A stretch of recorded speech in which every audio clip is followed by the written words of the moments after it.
Halo semuanya, perkenalkan nama saya Tiara Sosia. Saya mahasiswa dari Universitas Sriwijaya, Fakultas Kesehatan Masyarakat, Program Studi Ilmu Kesehatan Masyarakat. Pada kesempatan kali ini, saya akan bercerita tentang tokoh pemimpin inspiratif, yaitu Profesor Hasbullah Tabrani. Kita semua sudah tentu mengenal Jaminan Kesehatan Nasional atau JKN, yaitu program yang membantu jutaan masyarakat Indonesia untuk berobat tanpa harus memikirkan soal biaya.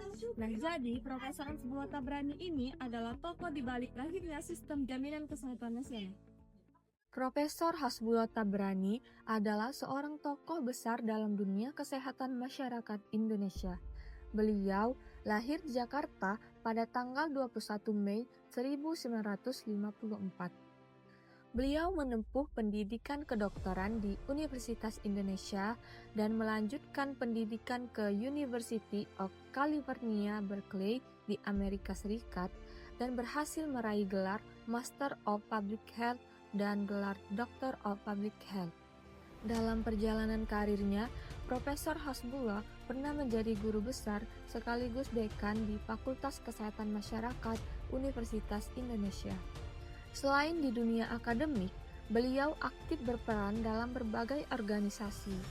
Beliau pernah menjadi Ketua Perhimpunan Ahli Manajemen Jaminan dan Asuransi Kesehatan Indonesia dan sebagai pendiri sekaligus Ketua di Indonesia Health Economic Association. Profesor Hasbullah juga terlibat aktif sebagai penasihat kebijakan di berbagai lembaga seperti Thinkwell dan DJSN. Kiprah dan dedikasi beliau di bidang kebijakan kesehatan menjadikannya salah satu tokoh penting dalam perancangan JKN, yaitu sebagai sistem perlindungan sosial yang kini telah membantu ratusan juta masyarakat Indonesia mendapatkan akses layanan kesehatan. Profesor Hasbullah Tabrani adalah sosok pemimpin yang visioner, berani, dan sangat peduli terhadap keadilan sosial. Beliau percaya bahwa kesehatan adalah hak setiap warga negara, bukan hak istimewa bagi yang mampu. Dalam kepemimpinannya, beliau menunjukkan gaya transformasional dan demokratis yang sangat tinggi.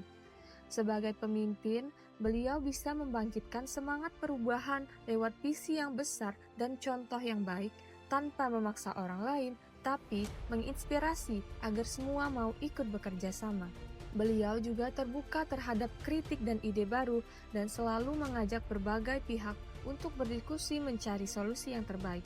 Bagi beliau, keputusan yang baik itu datang dari diskusi dan kepercayaan, bukan hanya dari sekedar sebuah kekuasaan.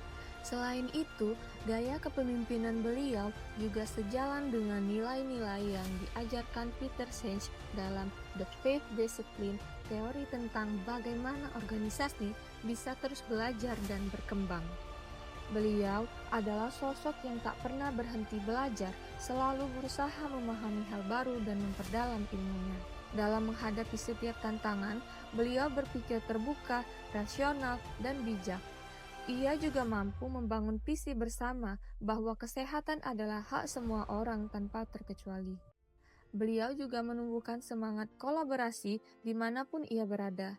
Ia percaya perubahan besar hanya bisa tercapai jika semua pihak mau belajar dan bergerak bersama.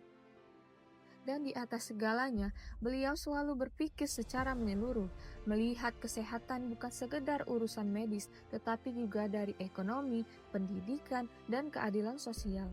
Salah satu kontribusi terbesar Profesor Hasbullah adalah merancang sistem jaminan kesehatan nasional.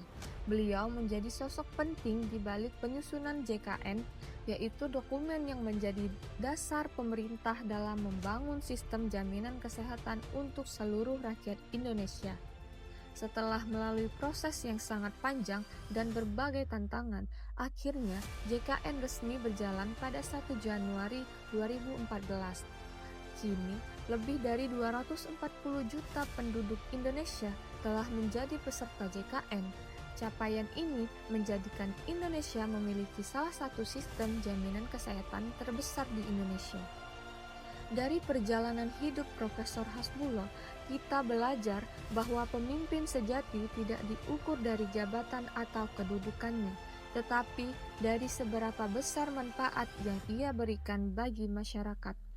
Beliau menunjukkan bahwa ilmu yang tinggi akan bermakna jika digunakan untuk memperjuangkan kepentingan orang banyak.